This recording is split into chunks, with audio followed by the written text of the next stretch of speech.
कर्म करता है उसको दंड मिलता है। तो सुमति जी ने कहा पूरे जीवन का पता कैसे चलता है, पूरे जीवन का पता कैसे चलता है कि जब से ये पैदा हुआ तब से मरने तक इसने ये पाप किए, ऐसे ऐसे पाप किए, उसका क्या प्रमाण आपके पास होता है जिससे आप उसको दंड देते हैं? तो उन्होंने कहा कि हमारे यहां एक बहुत बड़े लेखक हैं चित्रगुप्त जी, और सबके यहां विराजमान, सबके पास विराजमान। चित्रगुप्त जी सब रूपों में विराजमान, सबके पास विराजमान, बड़ा भागवतिक सिस्टम है। ये चित्रगुप्त जी बड़े सूक्ष्म हैं, ये पूरी फिल्म तैयार करते हैं, केवल लिखा पढ़ी नहीं, पूरी सीन सहित, किस समय किस, और कोई समझ नहीं सकता। ये दैवी शक्ति है चित्रगुप्त जी, इनका चित्रगुप्त नाम रखा गया है।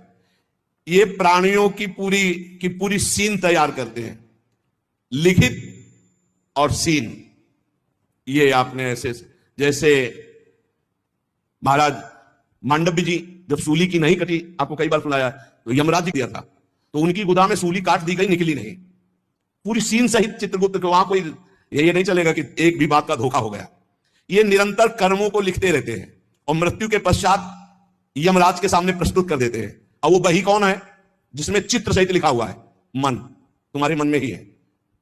ये जो आप भजन करते हो ना, बहुत ध्यान से सुनना, जहां आप राधा राधा राधा, तो आपके मन में जलन होती है और सीने शुरू हो जाती है निकलना, गंदी गंदी बातें, गंदी कल्पनाएं, गंदा चिंतन, ये सब तुम्हारी बही से डिलीट हो रहा है, यही डिलीट हो रहा है। जितनी बातें निकल रही वो सब भोगनी नहीं पड़ेगी, खत्म होती चली जा रही, बस पकड़ना मत, राधा राधा राधा राधा। बोले कई महीने हो गए वही चल रहा है, तो वही भरा है, चित्रगुप्त ने वही भरा है, अब वो सब खाली हो रहा है। ये बहुत बढ़िया, वो सब खाली कर डालो पूरा। निर्मल मन जन सो मोहि पावा, मोहि कपट छल छिद्र न भावा। ये चित्रगुप्त जी की वही क्या है?